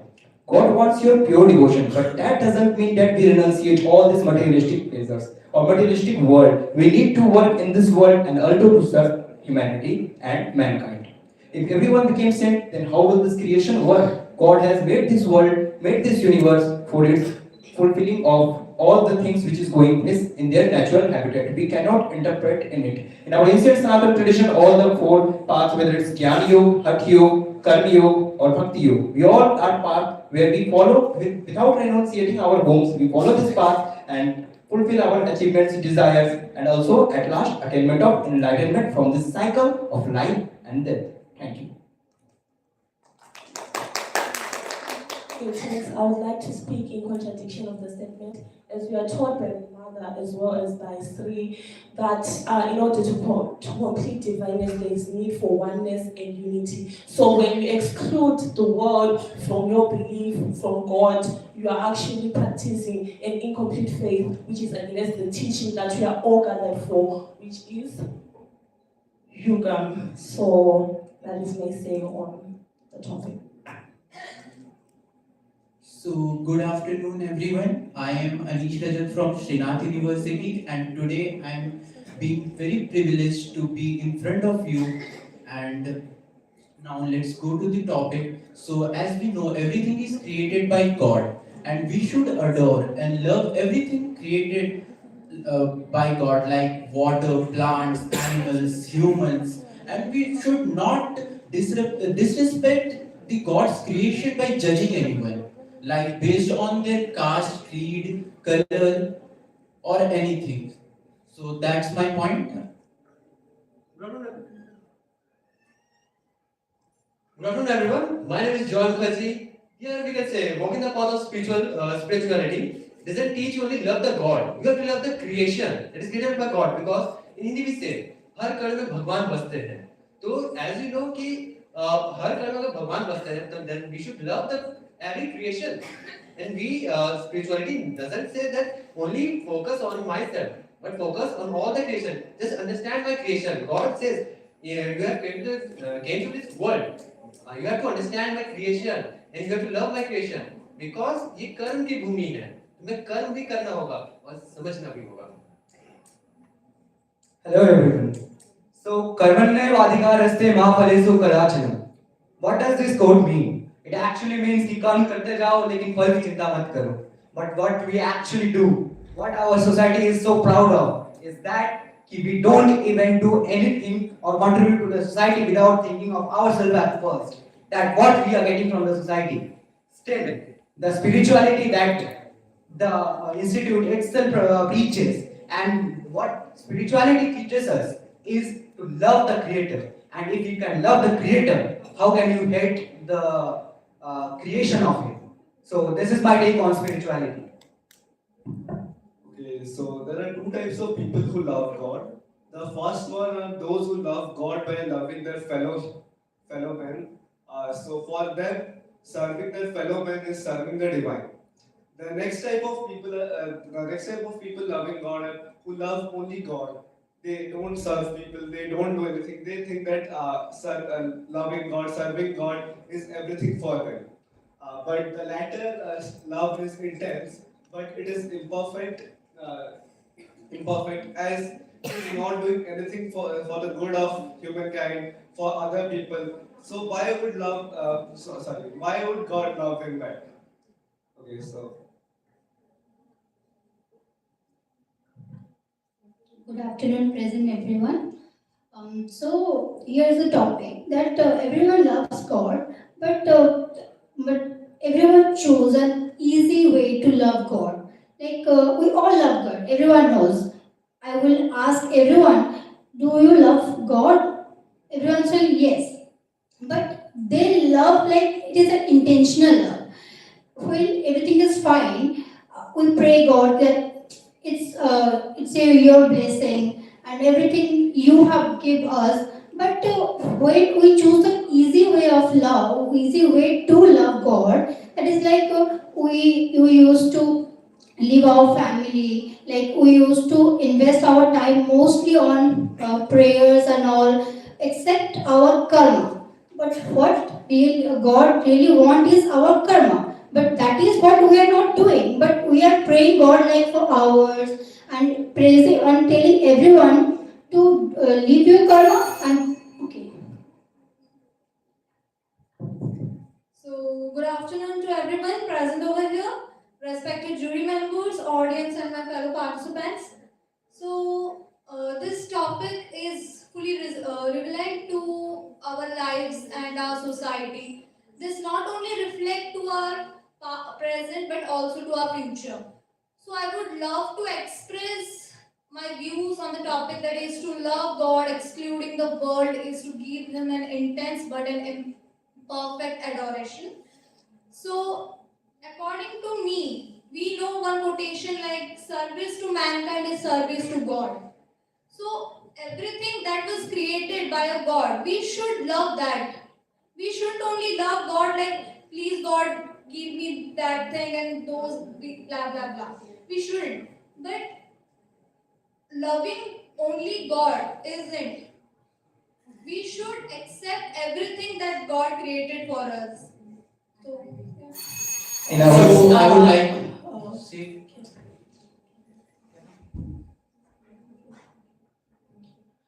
the constant exclusion from the world when you're taking upon your life, it will create ego, which we are taught against by the mother as well as three. It will create ill willness inside us. For example, I am an African and I do not know anything about the culture of India, but that inclusion, that compassion that I'm shown in my school, now I'm aware, I'm even here right now, prior to that compassion. So they don't only just honor their God, they also include us to honor their God with them. That's why I'm also here nominated by them to help and fulfill divinity and unity that we are all here gathered for. In our Upanishad tradition, it's mentioned that Aham Brahmasmi, which means we all are the sparks of that divine. Adi Guru Shankaracharya says, Jagat Mithya Brahm Satyam. This means that this all materialistic world is just an illusion, but God has sent us for a purpose in this universe to serve mankind, to serve humanity. Also, we see in Buddhism or in Jainism, we see concept of Kaivalya and Nirvana. If we see in Jainism, there is a concept of Sandighna, where we escape, renunciate this body, and all these materialistic possessions, never take food or water, everything we renunciate in this process to attain to attain liberation from this cycle of life and death. But what happens if everyone in the society or every Jain member of the society start taking this process? So we can worship God. It's good. It's a good thing that we are intensely devoted and adoring Him by following their principles, or but not to that intensity that will disrupt the harmony which this created the nature by the God. In today's generation, everyone is in a rat race. Like they want fame, they want money. But in that rat race, they are forgetting a very important thing. Like they are leaving their loved ones behind. They are not giving time to their family, parents, friends, and whatnot. So we have to skip this rat race and adore our family members and the loved ones. So I guess that is more important than fame and money. I just want to say, Sri Aurobindo and the mother were not getting the followers.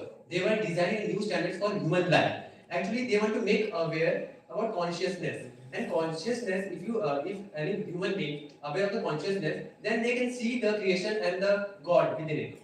And I just want to say, yeah, you are walking the path of spirituality, and you are very devoted to the God. But you are ignoring your parents. But your parents are the real God. You have to praise them first. Then we can go in the path of spirituality and praise the God. So there are various ways of loving a God, except of being fully dedicated towards God. According to me, we can provide love to God through helping others,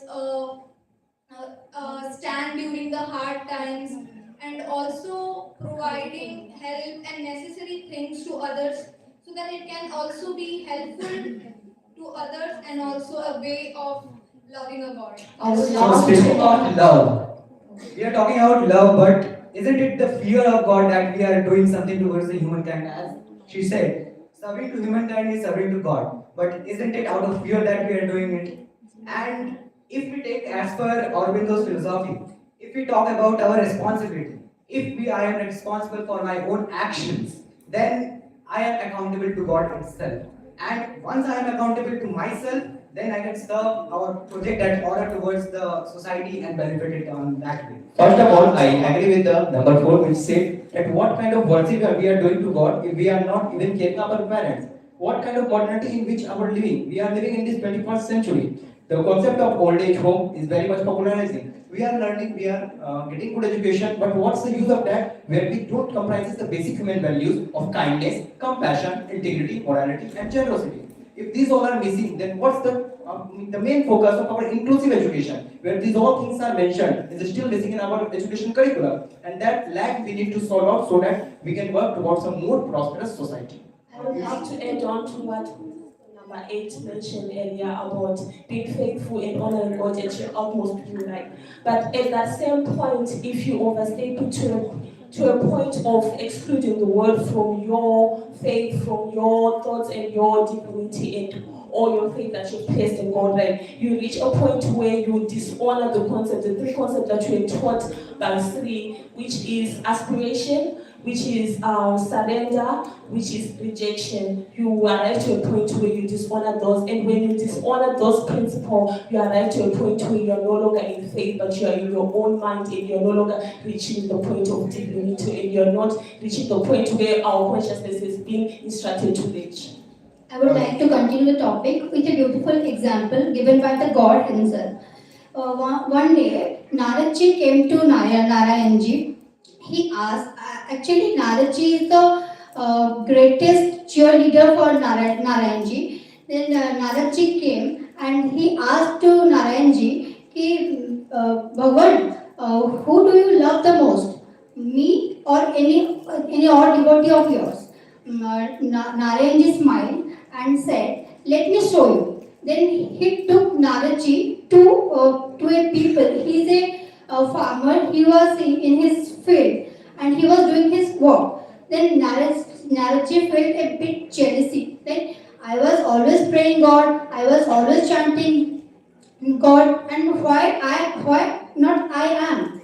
But then when he asked this question, then God answered, I always give people the ability to walk, the ability to do their core, the ability to they do their karma. But I didn't told him to chant me for hours and hours, give his all the course to me. It is I gave he always do his work and pray me for 5 minutes. That is enough for me.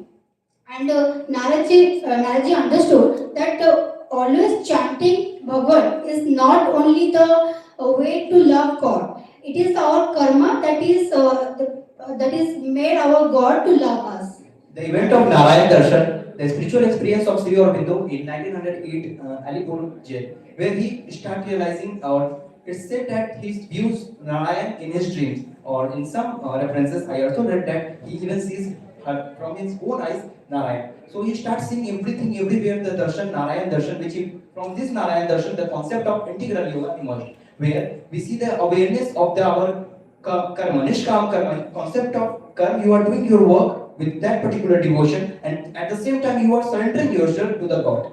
If you are fully devoted, fully surrendered, the concept of Saranagati, 110% devotion towards the God. You do your work and respect every of the things in the feet of Mahaprabhu, Lord Mahaprabhu. Humanity is filled with discrimination. When Sri Aurobindo was put in jail, there were many people put in jail by Britishers that time. There were good people, there were criminals, but Sri Aurobindo did not discriminate the criminals with the good people. He served everyone. So, to love God, we should shun discrimination. And loving God is all about inclusion. As I made mention, Nishkan Karma. So, if we connect it to the gratitude of the world, then how many of you would greet the watchman in our society or the college that we go into? That's a form of gratitude that we can express to the world and we can feel good in ourselves. That's a form of love that we can show to God itself by admiring what others are doing at their own place. Do you really think that? Do you really think that offering flowers, offering fruits, offering anything to God will impress and God will complete all your desires that you ask to the God? God says, I will help those people who serve actual humanity. We are lacking behind that. If we serve humanity, we can see that India will be a great country. Because we are the visionaries, we are the one who want to shape the future. We have to have a great vision actually. I agree with my co-contestant. God Himself told that if you are a true devotee, then you will help people. You will do your core and you will help them out from their problems. And that what make a human being a true devotee and a true person in life. And a person who does wrong things in life, do bad things, do bad things for people, do bad saying for people, and he is the devotee of God. God never gonna give the right. God never said, do the wrong thing and pray me and I will give the right thing to you. God always said, do the right thing, pray me less, but do your karma right. Otherwise, nothing will be fruitful for you. Gautam Buddha says the only way to bring peace to the earth is to learn to make our own life peaceful. And it's the responsibility of every individual to make our own life peaceful so that the world can prosper in an inclusive way. If we see in our modern time, the concept or very distortion has come in our Sanatan society or the Sanatan culture. So we need to focus on working on our each and everyday individual. What's our responsibility? On what grounds we can work? Whether it's kindness, whether it's compassion. We need to work on all these things. Just talking about these all things is not sufficient. Not merely words will work. We need to inculcate these all things in our actions because our actions speaks louder than words. Everything I will start with the quote that time and tide waits for none. So instead of running towards materialistic things, we should start adoring our loved ones, because when we will in our deathbed, we won't care how much famous we are, how much fame we have, how much money we have earned in our entire life. We will only remember our moments with our loved ones, like how our mother used to feed us and how our father works, how hard he had worked to give us a better life. And At last, I want to conclude that to love God or to get the love from the God is only can be done through karma, through good deeds and all, and not through only by chanting mantras and all, but by helping the others and all. Emphasis to what has been said. I think compassion is the most direct way we can contribute to spirituality and to God. So who are we going to show compassion to if we don't include the word? Will you show compassion to God? No. So you need to include the word to show your compassion, right? And then that way you have fulfilled your spirituality and you've fulfilled divinity and you've fulfilled the things and the teaching that has been sent to us and been shown to us by Mother. So yeah, when you honor God and you exclude the word, you are practicing incomplete faith, incomplete spirituality, and you could never achieve divinity by doing that.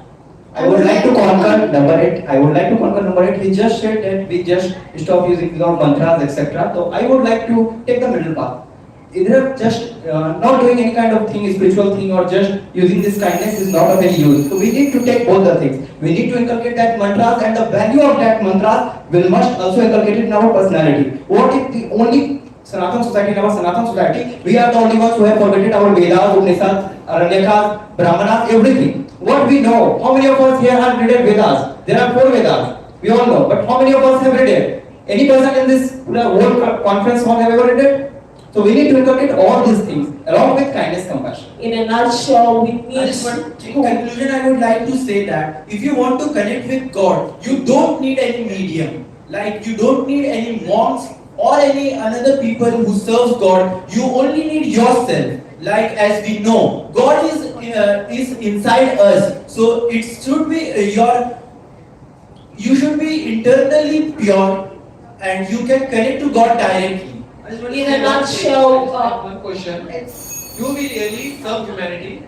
If we not, then start serving humanity first. Then God will help you and he will solve the problem. Thank you. Thank you. It's over. You can step down and sit comfortably. Let's have a huge round of applause for all the GE round 2. All the group discussions has come to an end. Thank you all the participants for participating in Yugma 2026. However, we have a very eminent jury in the shape of Dr. Ashok Mangraj, the Shivkera of Odisha. I would request Dr. Mangraj to please come forward, as we have already heard from our honorable principal, from a chief mentor. Now it's time for the best person known, the master trainer of corporate, Dr. Ashok Mangraj. Sir, over to you. It's so pleasant, so soothing, so beautiful listening to you, man. It's wonderful, really. And the best ever creations of God are by children here. We love you, all my children.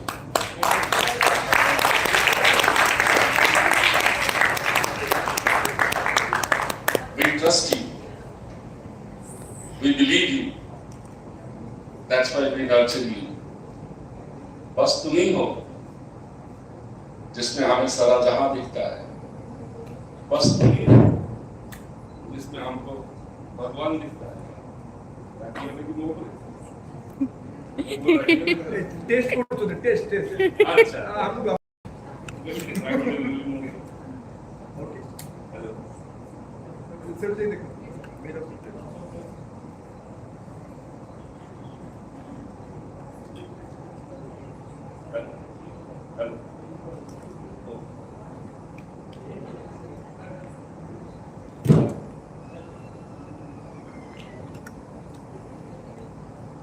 Yes, I mean it. लोक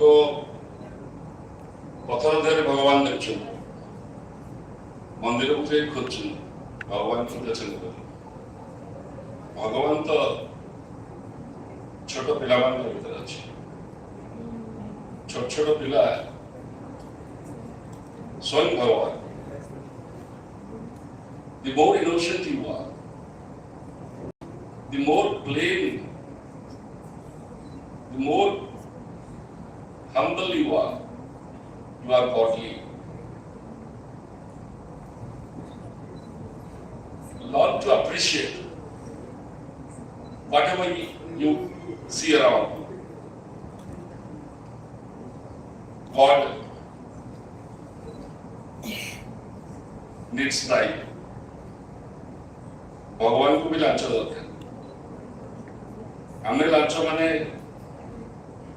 किंतु भगवान को लांछ होची प्रशंसा जेते आपण ये समाज ये संसार ये सृष्टि को प्रशंसा करिवे भगवान आपण सब फाइल आपण हां सब let it begin the charity of loving, appreciating, adoring things begin with self. Let us discover who we are. Once you discover yourself, and that's when you will fall in love with yourself. You will definitely love being what you are. I find grown-ups lack to explain or elaborate their own names.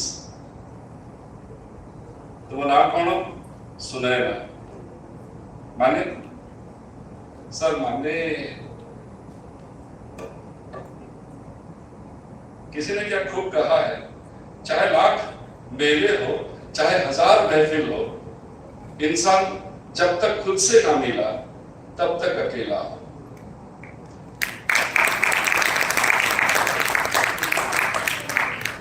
You want to be successful? Yes or no? Yes, sir. Sure? Yes, sir. पछरे जो माने नुहे की Am I audible? Yes. You want to be successful? Yes, sir. You want to be powerful? Yes, sir. कैसे होगा if God is not with you? So you have to be adoring, appreciating, loving God means love yourself, love the soul inside, love what you are gifted with. अरे कहाँ जमाना दुनिया देखे हैं आप लोग बच्चे हो देखो you have got a wholesome body so beautiful. Don't look at your height, your colors, your hairs. Think you are a wholesome human being. Thank God for you being sent to this world. But never forget with certain responsibilities. बड़ी आस है भगवान को भी, बड़ी चाह है ईश्वर को भी कि तुम उनकी धरोहर हो, तुम उनकी सृष्टि को संभाल के रखोगे. You will add value to the creations of God. All things that is bright and beautiful, Lord God made them all. कुछ भी तुम अप्रिशिएट करते हो, कुछ भी हमें अच्छा लगता है, never forget. It's God. It's His creations. मते मोर लाइफ पार्टनर पसंद किंतु ता बापा मानो स्ट्रेंज आंबो तो पसंद आम का पेड़ पसंद नहीं ये कैसे if you love yourself if you love the creations then only you love God so you just focus on purifying yourself through His love His blessings. Look inside yourself. Do a little bit of self-introspection every day. Start appreciating yourself. Start appreciating wherever you are, in whichever family you are born, brought up. You know, you are truly privileged to be where you are. Hope for the best, but never forget the present. We all want to excel in life. हम सभी एक उत्कृष्ट जीवन चाहते हैं. All of us. We are brainy ones, we are intelligent, knowledgeable ones. So there are 3 P's to it. P, P and P. Will you remember? I'm not sure. Yes, sir. The first is passion. Develop a passion to explore, to hunt, to search, to analyze, to know. जिज्ञासु होगा बहुत बड़ा जिनिस. जदि जिज्ञासु ना है अपन को भीतरे जानिबा पाई आग्रह नहीं, तो फिर क्या? ईश्वर को साक्षात मतलब आप ही लोग कह रहे थे कि कण कण में बसते हैं भगवान. सब कौन जाने किस रूप में आते हैं भगवान. If you forget to hunt for, to search for, if you are really, आपको वही मिलेगा जो आप ढूंढ रहे हैं. आपको एक अच्छी जिंदगी, एक सफल जिंदगी चाहिए, तो उसके लिए you have to search. Search for what? More and more information. Look around 360 degrees. Be inquisitive. Start acquiring things. Try to connect the dots.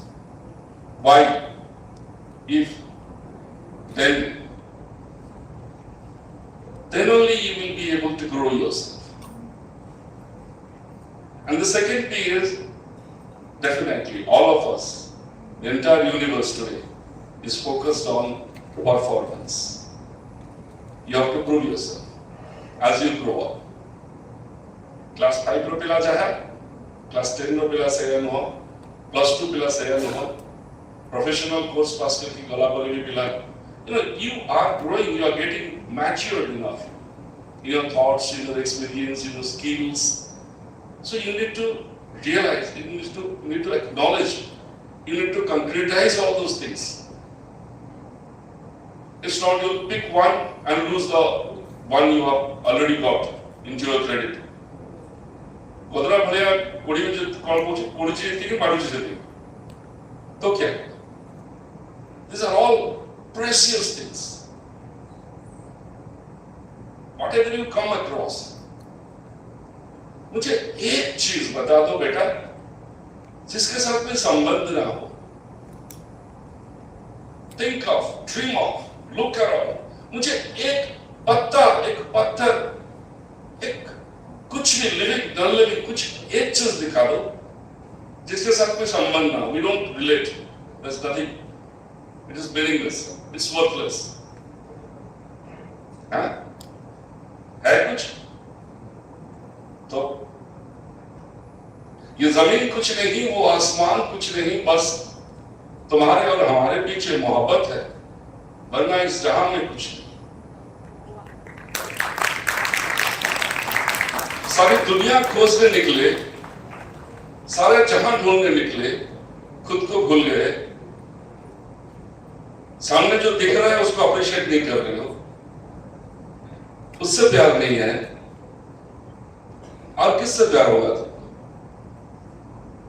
अपनी घर से, परिवार से, समाज से, संस्था से प्यार करना सीखो. बस दुनिया में अगर किसी चीज की कमी है तो इसी की. You will be a good performer. It's not degrees as you pass through a few debates here. It's not your शिक्षित होगा और साक्षर होगा दिता होगा जिनसे. To be truly learned or educated is something that you reveal or reflect through your behavior. बहुत बड़ा चीज. And performance never happens with knowledge. ज्ञान वाला तर्क वाला. You need to justify. चलते चलते आना भी होगा,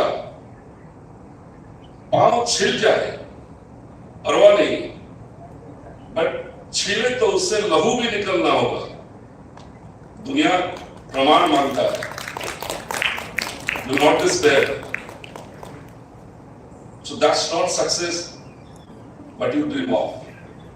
You have to pay the price in full, no EMI, in one go. Yes. So, performance is not knowledge, it's a skill set. যদি দক্ষতা नहीं তাহলে कितने हो? दुनिया को रिजल्ट चाहिए, and you have to prove it, and that depends on your skill set. It's not theory, it never happens inside the four walls. Nowadays I go across with the slogan, Hatuku jao, Hatua ho.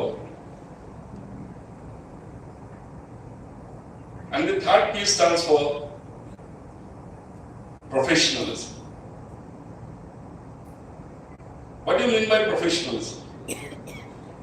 Don't think of big ones, employed ones with designations, established ones, safal vyakti, someone a great expert in some domain. No. You all are professionals, provided if you accept. To be a professional is to stand accountable for. अगर आप अपने आप से commit किया तो पूरा करो. ना बोलो तो हम समझते हैं, हाँ बोलो तो इसका मतलब हो गया काम. We can rely on you, we can depend on you, we trust you. यदि पढ़ुची बोली कहूची, आमर पचारिला दरकार देश पढ़ुची कि नहीं. So you all were given these themes, topics, hints, references. Dimas Masayaguru मिल जाए तो अपन मन को. Truly, how many of us were serious? That sort of year. So let us be serious for oneself, for us, for self to be successful in life. And you know what is professionalism? It is performance blended with behavior. So that's the height to excel in life. Passion, performance, usse upar, to be a professional, and how it is spelled? It is spelled out through your behavior, आचरण. अपन को व्यवहार ही सर्वोपरि प्रमाण करेगा. अपन केते सफल, अपन केते उत्कृष्ट व्यक्ति. अब से व्यवहार पाई कौन सी कोर्स, करिकुलम, डिग्री, कॉलेज नहीं संसार. If you are not bowed down, if you are not accepting, if you are not submitting to the Almighty, किस रूप से किसी को पसंद हो?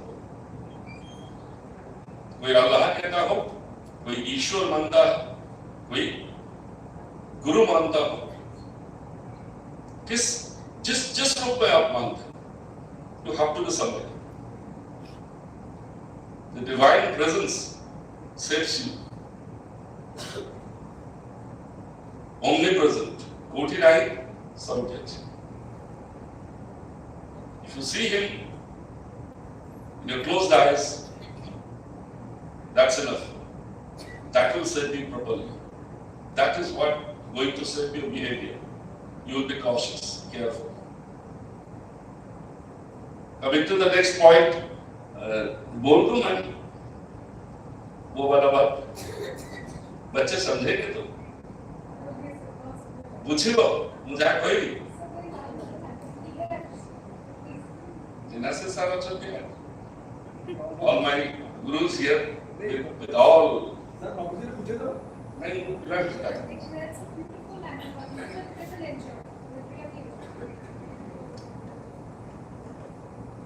If it is you,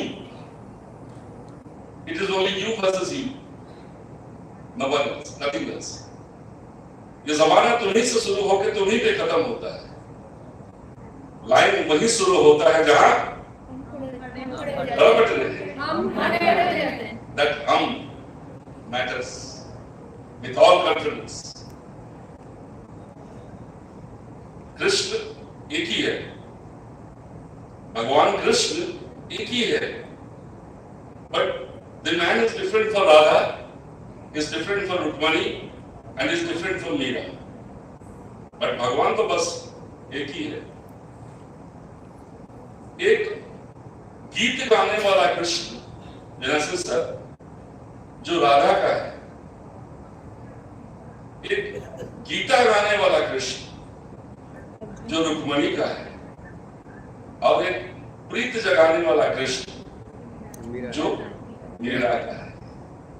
That's it. You will face, will come across. You know, he's so rich. वो गाना याद है, दुनिया बनाने वाला क्या तेरे मन में समाए. It's so lovely a creator, beyond imagination. Beyond imagination. Somebody was discussing कि many things gets reinnovated, restructured, बहुत दिन से बदलते हैं, anti mathematics anti many innovations, improvisations happen. भगवान कभी सोचा है कि नहीं पीटे ना करो कि बात उठे ना करे असुविधा होती. मनुष्य कभी कर देली कान वाला साइड रो रहेगा कि मुंडो ऊपर हो जाता है. He never thought second time. एक बार जो बना दिया मतलब superb creation, अनोखा. Right? That's it. So you have to change in your attire, attitude, behavior to different perspectives, to match to different locations, to different people. Radha के लिए कृष्ण अलग है जो गीत गाने वाला है, because राधा तो बावली है कृष्ण की, प्यार में बस डूबी हुई है. उसको गीत चाहिए, उसको मुरली चाहिए. Radha is quite after Krishna, but Rukmini मानने वाली नहीं है. She wants an explanation. She wants justification. Why did you kidnap me? Right? For all that. And Meera तो बस उसने हरि नाम का विष पी लिया, अमृत हो गया. What matters is the trust factor, विश्वास. इतना विश्वास है, बस तुम हो तो बस हो गया. So you will find very 2-3 days behind, I was talking to ऐसे बच्चों से ही बात कर रहा था. I don't know where from it came. For me, I was talking on public speaking, external speaking, communication. So Radha doesn't mean a single individual. Radha Rani. No. Radha for me it means an audience, maybe 200, maybe 2,000, 2 lakhs. जो बस आप पे दीवाना है, आप जो बोलोगे जय श्री कृष्ण. रुक्मणी ने कहा ये कैसी बात है, शादी तो मैं कर ली पर दुनिया राधे श्याम, राधा का श्याम. फिर राधा बोली इसमें मेरा क्या कसूर है, तो मुझे दोष दे रहे हो, पर हम तो कृष्ण के रंग से रंग होते. So that is the relationship. When you stand in front of such a crowd, you have to understand the composition and you have to sing a song for them.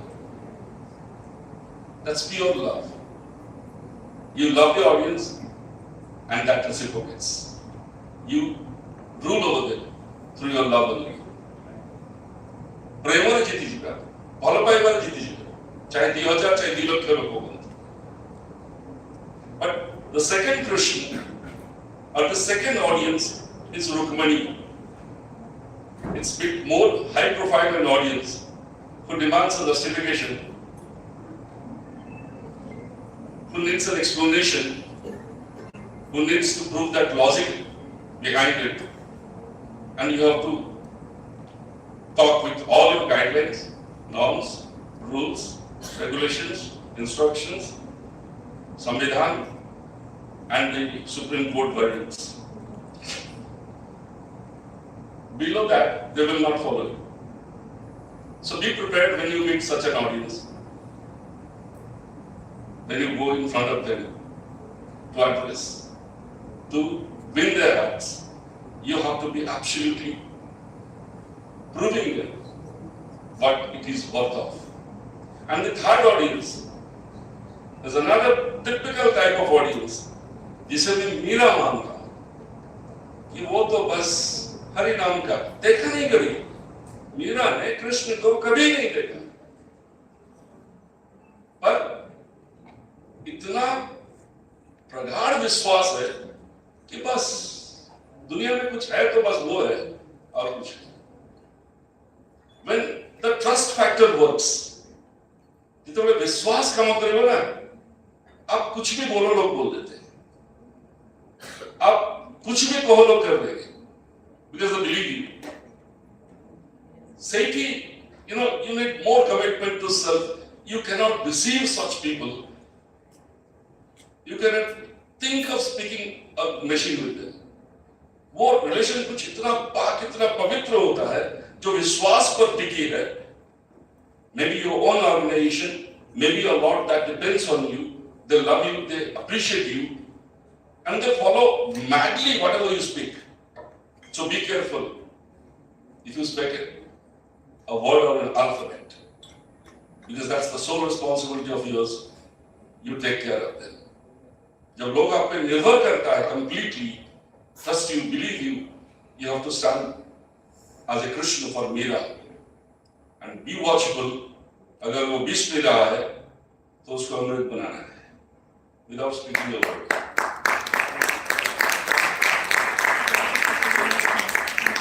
I don't know from where it comes.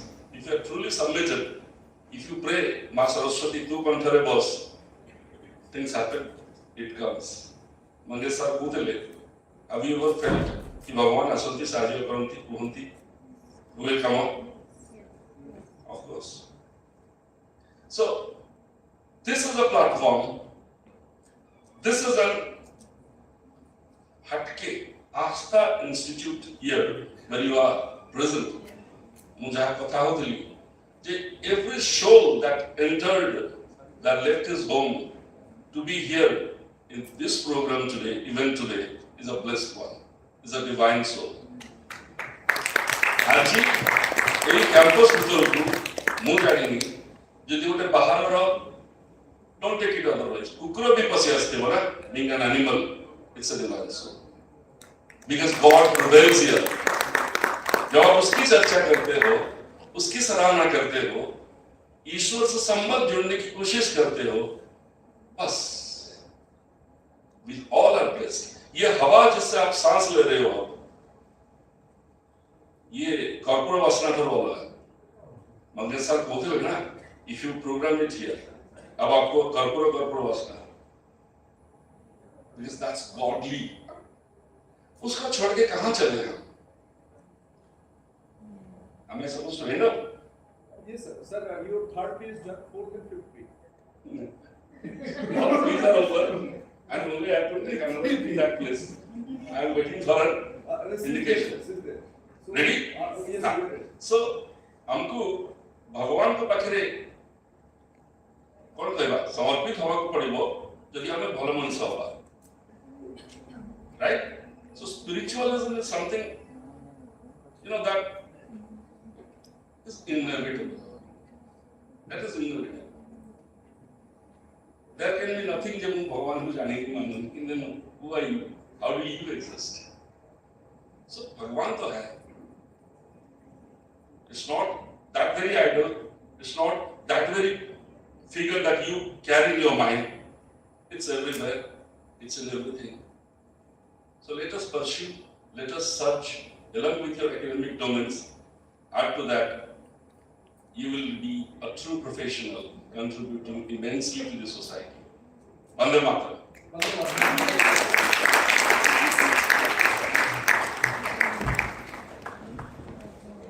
What should I say more?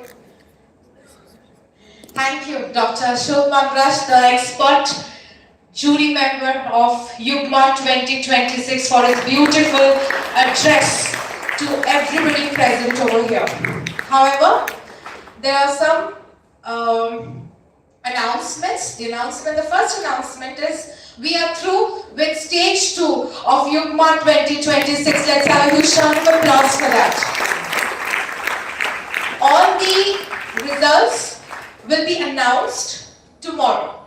So you have to have some more patience, and that enthusiasm should be, you have to keep it with yourself, and tomorrow morning when we will meet, we will be happily announcing the results of the GT round that happened.